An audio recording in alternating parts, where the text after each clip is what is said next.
So, ladies and gentlemen, we're not going to keep you out in the cold very much longer. You've seen the British Army's appearance. Bring them on, Sergeant, if you wouldn't mind.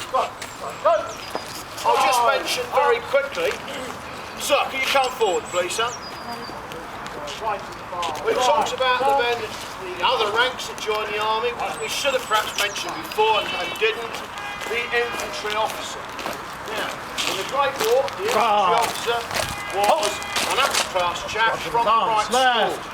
If you were on a list of particular public schools, you could apply for a commission with a damning chance of getting it.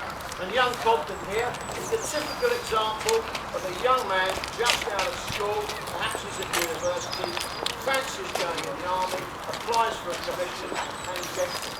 Little military experience, they gain it at their sergeants, their warrant officers and their senior officers. Officers, you see, in 1914 cut a very different figure to the infantryman himself. His uniform is basically purchased by him. When a private soldier joins the army, his uniform is issued.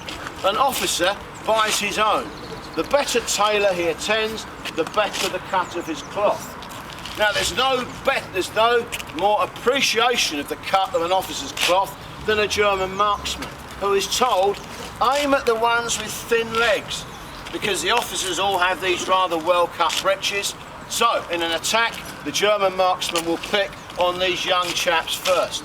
They'll see their thin, lightened legs and the fact that they're wearing a well-cut uniform with leather equipment and probably a revolver.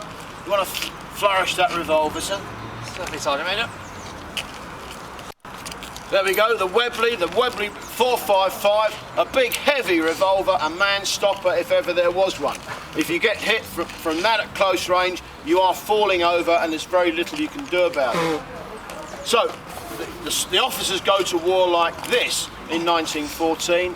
Very quickly, they decide that a uniform far more like the other men is far more desirable.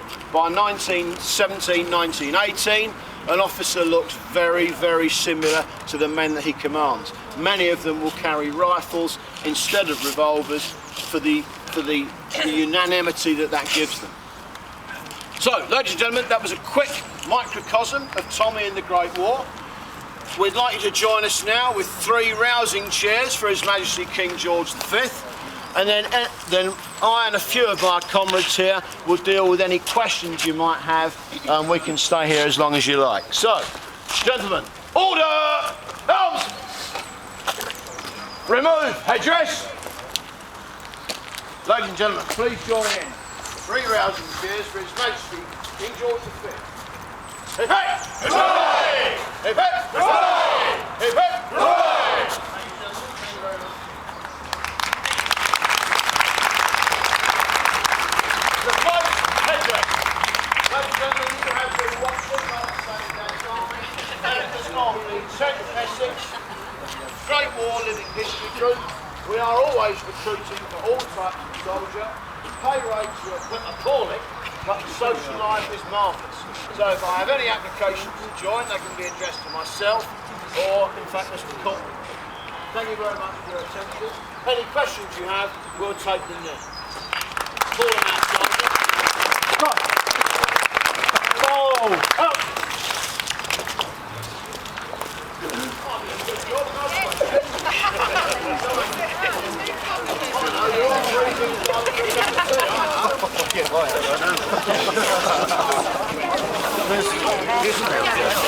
You can go and have a pull on any of them.